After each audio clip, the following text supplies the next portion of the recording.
I'm your host, Jimmy Chen. Arrgh.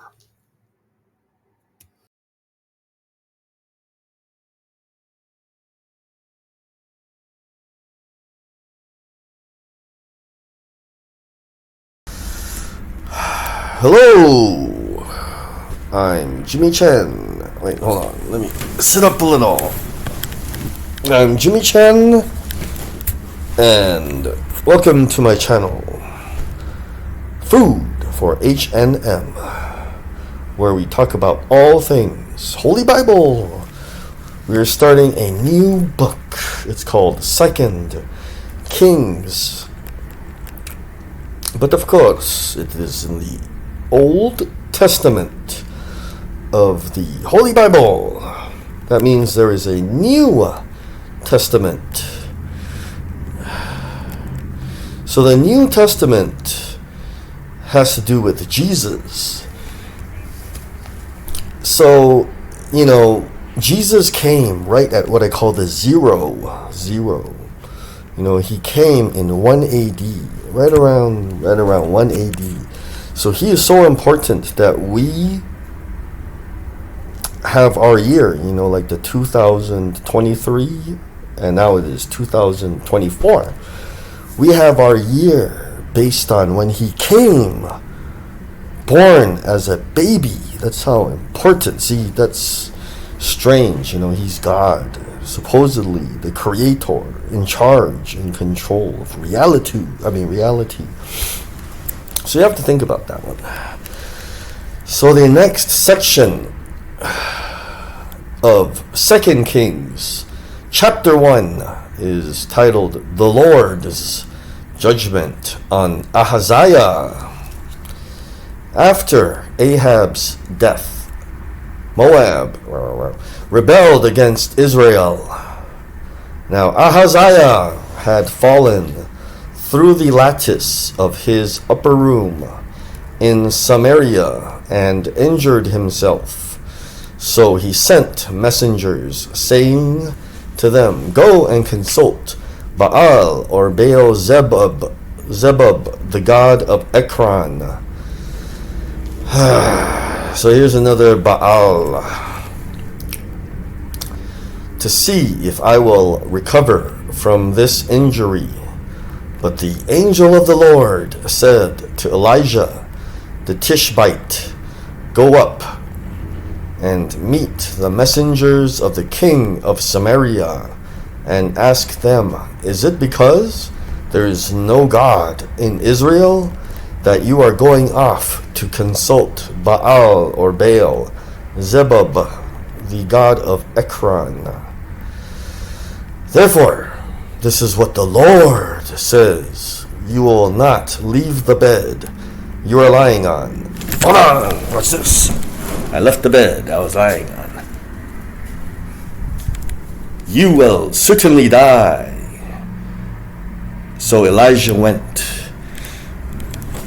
See, I'm not cursed. I believe in the Lord. If you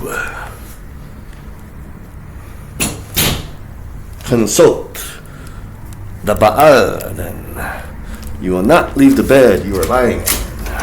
See, I left the bed. What's this? Now I'm leaving the room. Look at that. This is where I stay currently. That's Allegiant Stadium in Las Vegas. And it's right by the freeway.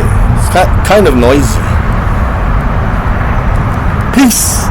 Alright, see. Well, we're doing a reading, so I cannot leave the bed too far. I was just kidding. That was too literal. That was a literal joke.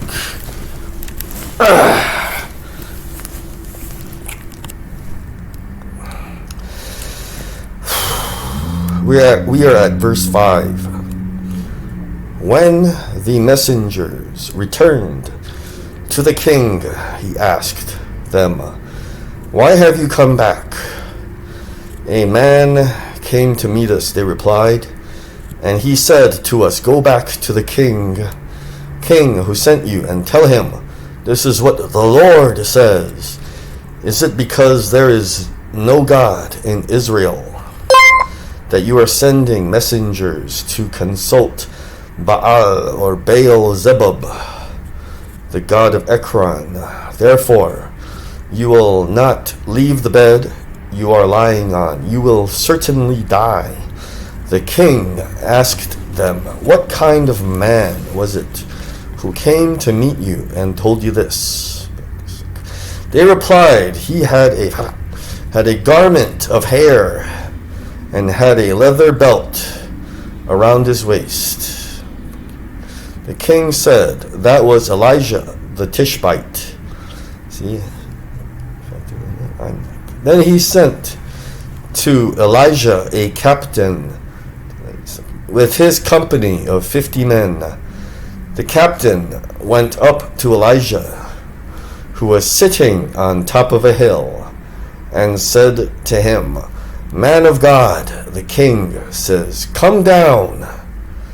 Elijah answered the captain, if I am a man of God, may fire come down from heaven and consume you and your 50 men. Then fire fell from heaven and consumed the captain and his men. At this the king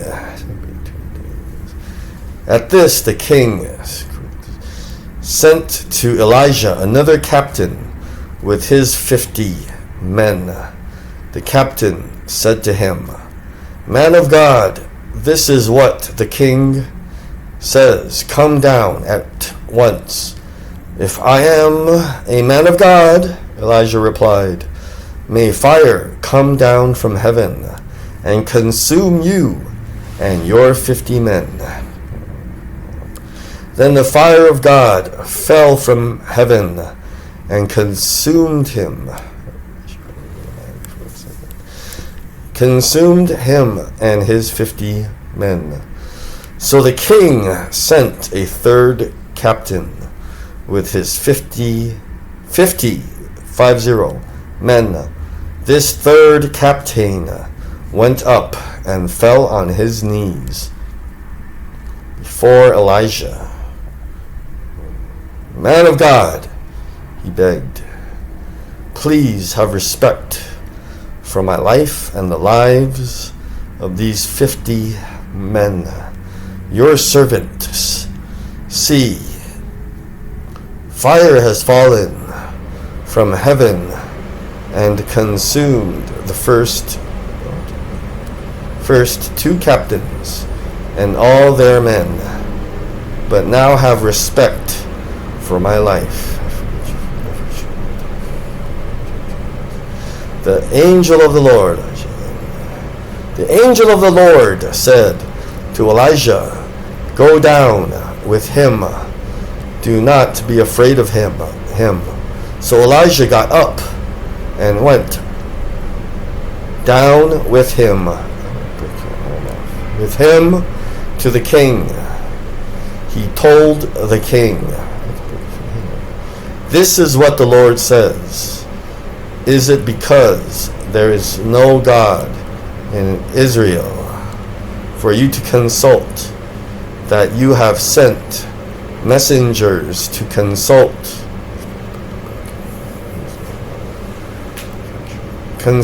Baal or Baal Zebub, the god of Ekron?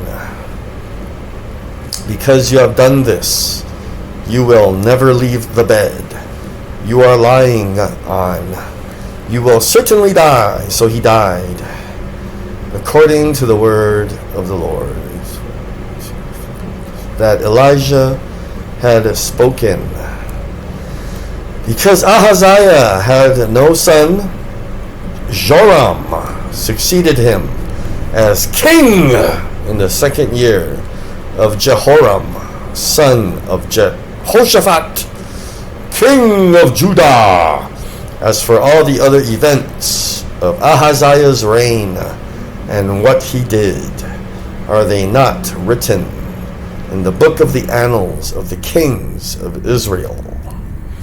Thank you for listening. That was Second Kings chapter 1. Remember, keep God first. He'll take you places.